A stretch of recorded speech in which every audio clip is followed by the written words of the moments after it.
नमस्कार. महाराष्ट्रातील विविध क्षेत्रातील बातम्या झटपट आपल्या मोबाईलवर पाहण्यासाठी लगेचच सबस्क्राइब करा राष्ट्रशक्ती लाईव्ह न्यूज आणि सोबत बेल आयकॉन प्रेस करायला विसरू नका. आपण ही दृश्य पाहतोय. मनोज जरांगे पाटील यांची सभा या ठिकाणी कॅन्सल झालेली आहे आणि मनोज जरांगे पाटलांची सभा कॅन्सल होऊन कारण कॅन्सल होण्यामागचं कारण एक आहे की झिरो फाटा या ठिकाणी 3 तरुणांचा ऍक्सिडेंट झाला आणि त्यापैकी एक तरुण वारला आहे आणि त्याच्यामुळे मनोज जरांगे पाटलांनी या ठिकाणी सभा जी आहे ती कॅन्सल केलेली आहे आणि प्रचंड समाज या ठिकाणी जमलेला आहे. पण पाटलांनी सांगितलंय की आपल्या समाजाविषयी आपल्या गावातल्या प्रत्येक तरुणाच्या विषयी मनामध्ये आदर आहे. प्रत्येक तरुणाच्या विषयी मनामध्ये या ठिकाणी पाटलांच्या सांगितलं की पाटलांनी कुठं म्हणजे समाजातल्या एखाद्या घटनेला झालं असेल आपण ऐकू शकता. म्हणून आपण इथं ताबडतोब सभा न घेता श्रद्धांजली वाहून पुढे जाणार आहोत. कारण कोणत्या तरी घरामध्ये दुःखद घटना घडलेली आहे आणि आपण इथं आनंदोत्सव साजरा करायचा किंवा दादाचा सत्कार करायचा हे त्यांच्या मनाला पटलेलं नाहीये. फक्त ते आपल्याला भेटून जावं आणि आपण त्यांच्यावर जे प्रेम करत आहात महाराष्ट्रामध्ये त्यांनी जो लढा पुकारलेला आहे तुमच्या न्यायासाठी आणि तुम्ही त्यांना खंबीर साथ दिलेली आहे. इथं तुम्हाला न भेटता जाणं त्यांना ते बी पसंत नव्हतं, परंतु या ठिकाणी कार्यक्रम घेणं हे बी त्यांना आवडत नव्हतं. म्हणून मधला मार्ग म्हणजे तुम्हाला तुमची भेट बी व्हावी आणि कार्यक्रम देखील आपल्याला घ्यायचा नाहीये.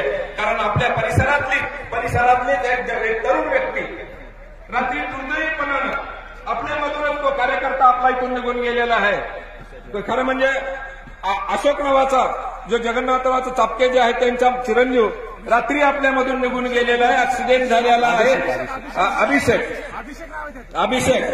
अभिषेक नावाचा मुलगा आपल्यामधून गेलेला आहे आणि तो कार्यकर्ता होता. इथंच आपल्यामध्ये असताना त्या कार्यक्रम करत असताना तो ट्रॅक्टर बरोबर धडक बसून आपल्यामधून निघून गेलेला आहे. 2 मुलं त्याच्याबरोबर सिरियस आहे आणि तसेच आपल्या इथले वयोवृद्ध खरं म्हणजे आमचे ज्यांनी तरी कार्यक्रमाची धुरा आपल्या खांद्यावर घेतलेली आहे असे आमचे व्यंकटेजी प्राध्यापक व्यंकटेजी काळे यांचे चुलते तुकारामजी यांचं देखील देहावसान झालेलं आहे. आणि अशा वेळेस आपण इथं कार्यक्रम घेणं कुणाला बी पटलेलं नसतं. म्हणून या ठिकाणी मी आपल्या सर्वांची खरं म्हणजे दिलगिरी व्यक्त करणार नाहीये. कारण दादांना इथं पुढे जायचं असल्यामुळे किंवा त्याच्यामुळे गडबड करायला असं नाही, परंतु हे कार्यक्रम त्यांना घेणं इथं येणं त्यांना नको वाटत होता, परंतु आपली भेट बी व्हावी म्हणून फक्त आपण श्रद्धांजलीचा कार्यक्रम घेणार आहोत. आणि इथं आपल्याला सगळ्यात महत्वाची गोष्ट आहे की निश्चितच दादा म्हणले तुम्ही ह्याच्यानंतर बोलवा, परंतु घरावर डोंगर कोसळलेला असताना दुःखाचा इथं आपण उत्सवी सभा घेणं किंवा तुमचे स्वागत समारंभ स्वीकारणं हे आपल्याला पटणार नाही. म्हणून सर्वांना परत एकदा सूचना की आपण शांततेनं कुठल्याही घोषणा आता इथून न देता, कारण आपल्यावर दुःखाचे आपल्या परिवारातलं एक तरुण गेलेला आहे, एक आपल्याच कार्यकर्त्यांचे वडीलधारी चुलते इथून गेलेले आहेत. वर्धापकाळाने का असं परंतु गेलेले आहेत आणि त्यांच्या बी कुटुंबावर ज्यांनी हा कार्यक्रम इथं शिरावर घेतला होता त्यांच्या बी कुटुंबावर दुःखाचा डोंगर कोसळलेला आहे. म्हणून आपण या दोघांना श्रद्धांजली वाहण्यासाठी 2 मिनिट जागेवर उभं टाकावं असं या ठिकाणी मी विनंती करतो. सगळं आपण उठू नका. आपण या ठिकाणी